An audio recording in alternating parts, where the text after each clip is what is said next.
why is self-directed learning important? That is an awesome question, and I don't think anyone really has the answer as to how self-directed learning happens. It's just that we know it is critical for learning. So the understanding that we construct ourselves is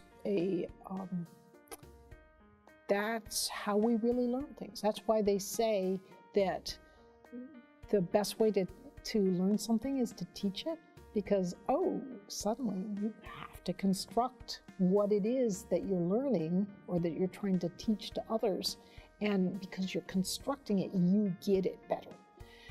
Active learning, this is not to say that looking at example worked out problems that can really help you to get a toehold so that you're not overwhelmed when you're trying to put things together.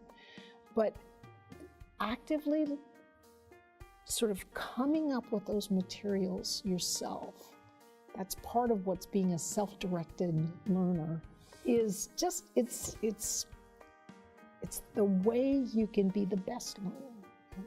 It's how you can focus most intently. And I think in life in general, we often tell students, follow your passions, right? And so a self-directed learner doesn't just do that. A self-directed learner broadens their passions.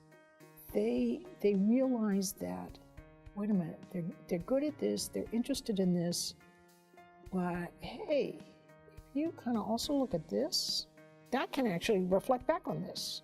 So, for example, for me, I started out by becoming a Russian linguist, and then here I am, a Russian linguist.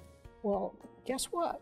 When I tried to start learning math and science and eventually became a professor of engineering, it grew out of the fact that I had learned how to learn language effectively. And I learned that some of those same techniques were really good and useful for learning math and science. So I suppose a self-directed learner, I think what they do is they think about what they're doing, and they're not necessarily driven by what others tell them to do, and not even by what their own internal passions tell them to do. They're bigger than that. So I guess those are my thoughts. I think that's a very interesting question. Yeah, they don't like. So I guess they're self-directed learning. They don't just look at what their natural inclination is, or they look at things that could help them from outside sources, and they try to get every single possible edge possible to be the best possible they can be at whatever they want to do. That's right. Like you see with all great people, they're looking for some people have gotten one of my dad interviewed a neuroscientist who created a very famous marketing company called Neurofocus. It's based on neuromarketing, which deals with how using neuroscience to help marketing. And he got that idea for that from a conversation with an average conversation that you have with anyone on a plane.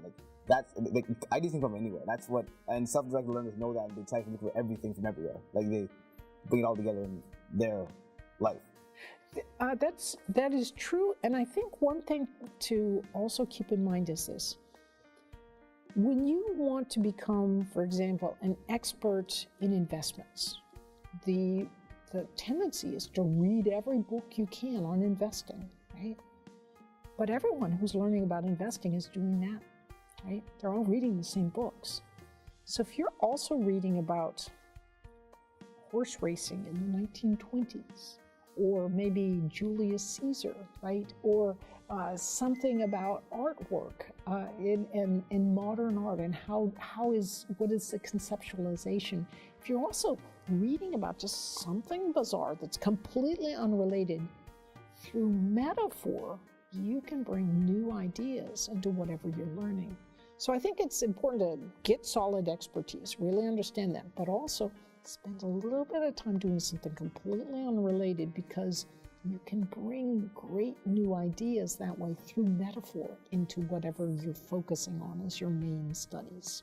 Yeah, I heard Lavoisier, the father of modern chemistry, he was an accountant as well, and the idea of chemical balancing, that came from him. Like he saw the accountant idea of balancing, he brought that to chemistry, and that's the base of a lot of chemistry, that balancing idea, right? That's exactly the kind of thing I'm talking about. Yes. Mm-hmm.